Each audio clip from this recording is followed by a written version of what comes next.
கோஷத்திலே ஓ முகம் சிரிக்குமே சண்முகா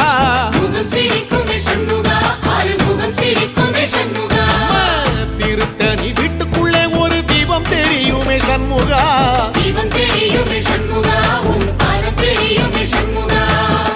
அரோகரா கோஷத்திலே ஓ முகம் சிரிக்குமே சண்முகா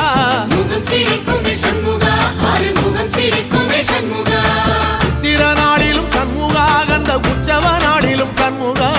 நாளுங்கிழமையும் சண்முகா ஒரு உண்மையை சொல்லவா சண்முகா ஆறுபடையிலும் ஆறு காலத்திலும் பூசை நடக்குமே சண்முகா பூசை நடக்குமே சண்முகா நல்ல பூசை நடக்குமே சண்முகா